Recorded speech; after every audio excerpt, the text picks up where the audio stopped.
Welcome to the Crawlcast. I'm your host, George Krawczak, and today I'm reviewing why WWE fans aren't necessarily the biggest fans of Travis Scott right now. And I just want to say, if you like this type of content, make sure to hit that subscribe button like it owes you money. And I apologize about the set. Right now I'm working with a temporary one. My real set is I'm still working on it. It's going to look very nice for you guys, and you guys are really going to like it. So reviewing Travis Scott, we need to look at his two appearances so far. So first, he appeared at Elimination Chamber with The Rock. He came out with The Rock and basically helped Cena turn heel, and the three of them teamed up together to make this heel faction. And then his next appearance is at WrestleMania 41, where he helped John Cena win, costing Cody Rhodes the title in the main event of WrestleMania. So why does Travis Scott get so much hate compared to other celebrities? Because we've seen a lot of celebrities, especially at WrestleMania, before, and this is just a little bit different. So I'm going to break this video kind of into two parts. Part one, where it's how he's different than other celebrities, and part two, kind of the whole story behind it. So first of all, we need to compare him to other celebrities. So like, why is he hated more than, for example, someone like Bad Bunny or someone like, who is it? Amell, Stephen Amell, I believe, from Arrow series. Well, how is he different than those guys? Well, here's the big issue is that I think fans have the biggest problem with is that he feels more consequential than those other ones, where celebrities have always been focused as side characters or just cultural references as opposed to actual like main characters in the WWE. Because all celebrities they're effectively just brand deals as a person in the sense that, let's take Bad Bunny, for example. Okay, WWE invites him in hopes that, hey, if there's potentially Bad Bunny fans out there that don't watch wrestling or don't like wrestling, they'll pay money for a pay-per-view to watch Bad Bunny wrestle. And then Bad Bunny gets out of it where it's like, okay, maybe if you're a WWE fan and you've either never heard of Bad Bunny or you don't really like Bad Bunny, then you'll hear him, see him, and hopefully it'll make you interested in his music. So it's just a brand deal. That's effectively what it is. And so the other celebrities just haven't been as consequential, meaning in Travis Scott's case, he was a part of two of the biggest angles there is, John Cena turning heel and the main event of WrestleMania 41. And I think that is the biggest thing, is that he is in the main event of WrestleMania 41. Because keep in mind, like I said, these guys are just cultural references.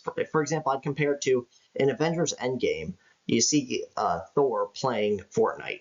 Well, in like 15, 20 years, when, the newer generation starts watching these Marvel movies, they're going to have no idea what Fortnite is. Because it's just a cultural reference at the time where it doesn't really matter. If you remember Fortnite, you remember. If you don't care about Fortnite, you don't care. It doesn't have any actual effect on the story, and that's what these characters are. Is Bad Bunny, for example, just mid-card. He had a couple of solo matches, a couple of tag team matches, but he never actually had really an effect of the history of WWE. And what I mean by that is you can skip every single Bad Bunny match and you can skip every single Bad Bunny segment and nothing fundamentally changes. And that's what I think is a good part about celebrities, where it's like, okay, if you want to just fast forward through his segment, you can, and you're not going to miss anything. Whereas Travis Scott, the thing that's different about him is that he is in the key segments. You can't fast forward John Cena's heel turn because that's so important. And you can't fast forward the main event of WrestleMania 41. And that's what I think is the key thing, where it's the biggest show of the year, is the main event. So it's the biggest match of the year. And so on the biggest show of the year, biggest match of the year, Travis Scott, the celebrity, is the one who decides who wins it. And that's what I think people have a huge problem with is, number one, we don't really know why he's there, because honestly, I feel like we really haven't been given a kayfabe or real life reason why he's there. And so people are just like, why do I care about him? Why is he there? Especially since he's not a wrestler. Think about like a video game. He's turned into like a side character, like DLC, maybe you don't really care about, to like the main character.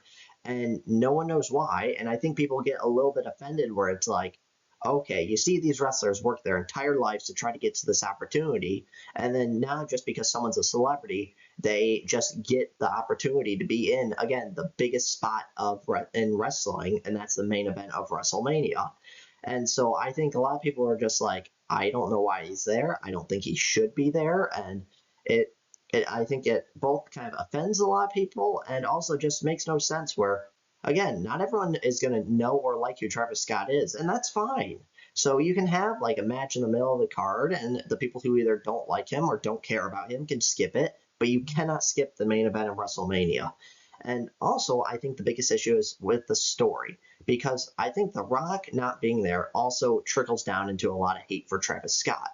Because what happens with Travis Scott is, okay, so on Elimination Chamber, the whole story is John Cena made a deal with The Rock that John Cena will sell his soul to The Rock, which, first off, we don't even really know what that means. Like, even when Cody was, quote unquote, potentially selling his soul, we don't really know what that means, but he will be like The Rock's representative corporate champion or corporate guy, because it's before he won the championship, in exchange for something. We don't really know what The Rock offered him or gave him, but he's like, okay, Rock, I'll team up with you and Travis Scott for something.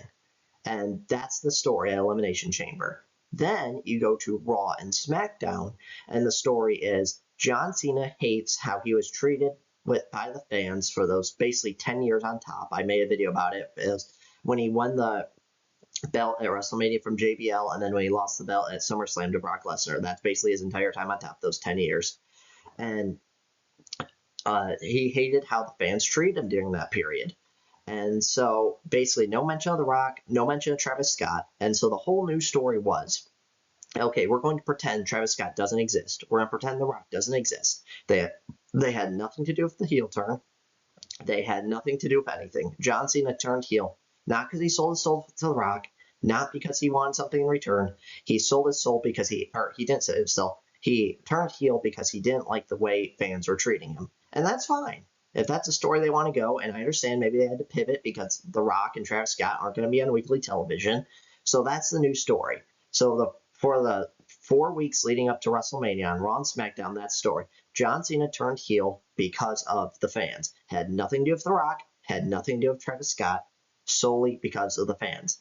And then come WrestleMania 41, we bring back Travis Scott, and it's saying, okay, well, then kind of ignore the story we've been telling you about with the fans and all that. It was actually because he sold his soul to The Rock, and that's why Travis Scott's coming back and returning and helping him win.